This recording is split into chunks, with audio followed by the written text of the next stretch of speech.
I feel silly that I forgot this one thing because it's one of my favorite databases. But you can look at all of the newspapers published in the United States, give or take a few titles, and they are going to have that public discourse and debate and argument and rhetoric that show the positions and what the major talking points are. And Salt Lake Tribune, Deseret News, local newspapers like that certainly talk about things like that. So let me show you.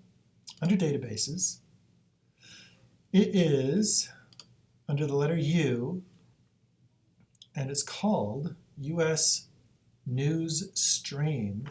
This is kind of fun because you can look at Medicaid expansion all over the United States, or you can look up any word whatsoever.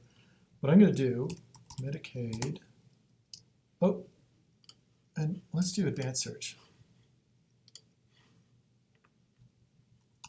Medicaid and Proposition 3, and we know we want to look at Utah in case there's propositions elsewhere. And when we search,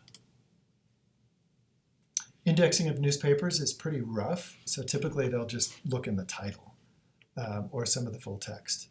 But what we have here is Utah voters approved Medicaid expansion at the ballot box. The GOP is trying to undo it. These aren't scholarly articles, but they're short and you can get those talking points, just like when we were looking in the CQ Researcher.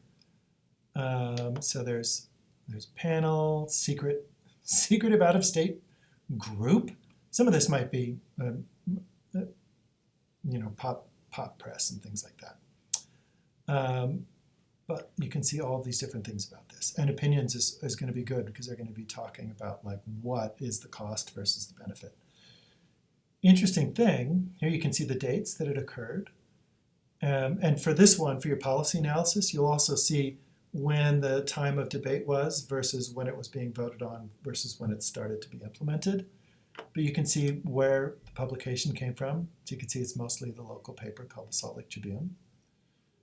You can see the names of people who are significant players in this. What the president had to do, I don't know. But you can see Mia Love is a local congressperson. Sean Reyes, Orrin Hatch.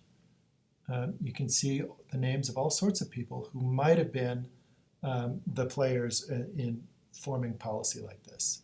So that's pretty cool. And all these will cite, if you wanted to cite these, I know you had to have at least 10 scholarly peer-reviewed, so if you wanted to include this for the voices, it might be good, but they're not necessarily peer-reviewed, but you can cite them. There's citation generator right